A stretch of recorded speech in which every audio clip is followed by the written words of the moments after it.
Olá, como vocês estão? Espero que estejam bem. Hoje vamos contar o triste caso de Thaís Muniz Mendonça e seu desfecho inesperado. Então, sem mais delongas, vamos ao caso.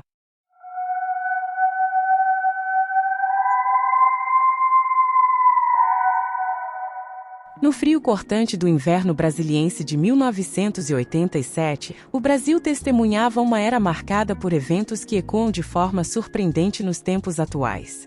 Entre os ecos distantes, destaca-se a fervilhante rebeldia expressa nas letras da banda Legião Urbana, cujas canções se tornaram o hino de uma geração ávida por mudanças.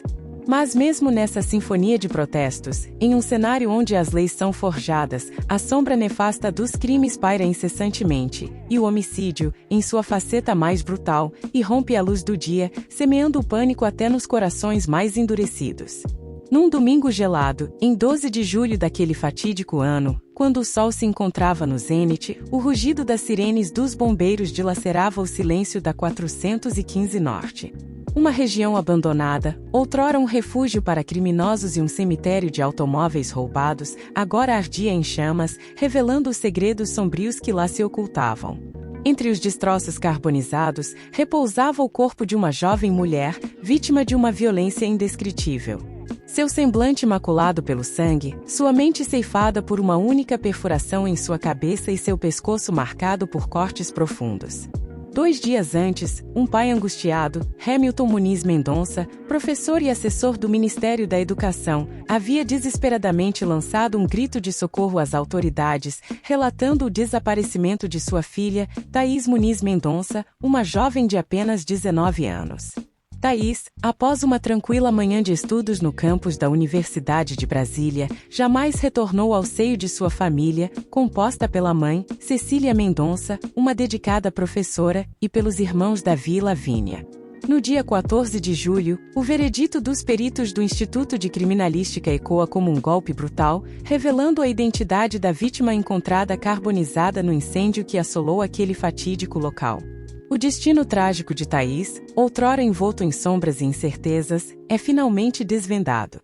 Os investigadores, já há muito tempo atormentados pela suspeita, apontam para um nome: Marcelo Bauer, um jovem de 21 anos, natural do sul do país, estudante de sociologia na UNB. Residia no bloco C da 315 Sul, sob o mesmo teto que seus pais, o tenente-coronel da Polícia Militar do DF, Rudy Ernesto Bauer, e a mãe, Miriam Conceição Duarte Bauer, diretora de uma escola pública. O irmão mais novo, André, também compartilhava o mesmo espaço, imerso em seus estudos de engenharia elétrica na UNB.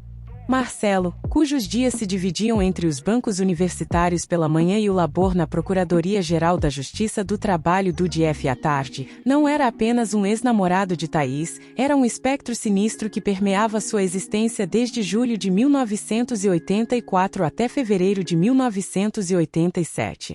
Depoimentos arrebatados de familiares e colegas de faculdade e trabalho pintavam um quadro de horror, com Marcelo emergindo como um perseguidor implacável, uma sombra maligna que assombrava os passos de sua ex-namorada. Seu relacionamento, marcado por perseguições e episódios de violência, denunciava o abismo obscuro onde mergulhava Thaís, presa em um ciclo tóxico de amor e terror. Naqueles tempos sombrios, palavras como stalker sequer ecoavam nos corredores da justiça ou na sociedade, onde as leis ainda titubeavam em proteger mulheres acuadas por parceiros perigosos. Thaís, desamparada diante do abismo, contava apenas com a sorte, e talvez com a compaixão e coragem daqueles que se dispusessem a ajudá-la. Marcelo Bauer personificava o que hoje rotularíamos como um stalker, um predador oculto que permeava os corredores da universidade, os espaços de trabalho e até mesmo os locais de lazer frequentados por Thaís. Suas investidas silenciosas e ameaçadoras, reveladas posteriormente a seus pais, pintavam um retrato sombrio de um homem cuja obsessão beirava a loucura, transformando a vida da jovem em um pesadelo incessante. Nos corredores da universidade, nas salas de aula, no ambiente de trabalho e até mesmo nos locais onde ela buscava refúgio e paz, Marcelo se insinuava como uma sombra ameaçadora, traçando uma teia de terror ao redor de sua vítima indefesa. Na mentalidade da época, Marcelo era rotulado apenas como um rapaz excessivamente possessivo e ciumento, incapaz de suportar a felicidade de sua ex-namorada sem sua presença.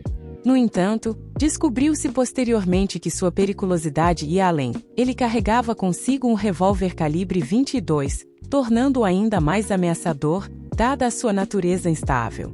É importante ressaltar que, naquela época, o porte de armas era considerado apenas uma infração penal. Na madrugada de 20 de junho de 1987, Thaís retornava de um encontro com seu novo namorado, um jovem mineiro de 26 anos da 405 Norte. O romance havia começado em fevereiro daquele ano, durante seus primeiros dias de trabalho no antigo INPS, hoje INSS. Logo após assumirem o relacionamento, o rapaz teve que deixar o emprego para assumir um cargo como gerente de uma cervejaria. Thaís expressou seu medo ao novo namorado, revelando as ameaças e o comportamento possessivo de Marcelo, que a perseguia diariamente no INSS antes mesmo de começarem a namorar. A pedido de Thaís, o casal optou por manter o relacionamento em segredo por um tempo, mas Marcelo acabou descobrindo. Ele ameaçou tanto Thaís quanto seu novo namorado, instilando medo e insegurança em suas vidas.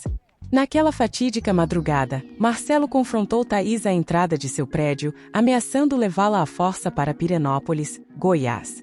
No entanto, Thaís resistiu, o que fez com que Marcelo a soltasse, pelo menos temporariamente, permitindo-lhe viver seus últimos dias em relativa paz. Cerca de um mês depois, em 10 de julho, por volta das 11h45 da manhã, Thaís foi sequestrada por Marcelo ao sair do campus da UNB. Ele a asfixiou até desmaiar e a colocou em seu carro, um Passat Surf amarelo de 1978. Utilizando uma faca de forma cruel e insidiosa, desferiu 19 golpes no corpo de Thaís, já inconsciente, entre o peito e o pescoço. Em seguida, dirigiu até uma região erma na SQN 415 para ocultar o corpo, arrastando-o até o matagal. De forma ainda mais sinistra e fria, Marcelo usou seu revólver para confirmar a morte de Thaís, dando-lhe um tiro na cabeça. Sua ausência na faculdade e no trabalho não passou despercebida, levantando suspeitas entre os investigadores, que começaram a desconfiar do envolvimento do tenente-coronel Rude, pai de Marcelo, em uma possível fuga. O que parecia ser apenas ciúme doentio e possessividade se revelou como um pesadelo de violência e terror, deixando uma comunidade inteira em choque e luto pela perda de Thaís. A controversa declaração do coronel José Olavo de Castro, amigo de Rude, ecoou como uma confirmação sombria do que a polícia já suspeitava. Em uma entrevista, suas palavras reverberaram com uma mistura de descrença e indignação. Ele fez bem, porque a lei o protege agora. No que nos diz respeito, qualquer rapaz, se ele for culpado, assim como qualquer outro criminoso, até mesmo meu filho, deveria responder por isso. Essa afirmação acirrou ainda mais os ânimos, cimentando a atmosfera de desconfiança e tensão que envolvia o caso. No entanto, em meio à dor e ao luto que envolviam o velório de Thaís, no dia 13 de julho, a presença do tenente Rude foi recebida com uma hostilidade palpável. Familiares e amigos da vítima manifestaram seu descontentamento e, diante desse cenário de rejeição, Rude e sua família optaram por recuar. André, seu filho, decidiu afastar-se de Brasília para escapar do turbilhão de suspeitas que pairavam sobre Marcelo. Rumaram então para Porto Alegre, buscando refúgio na casa dos sogros.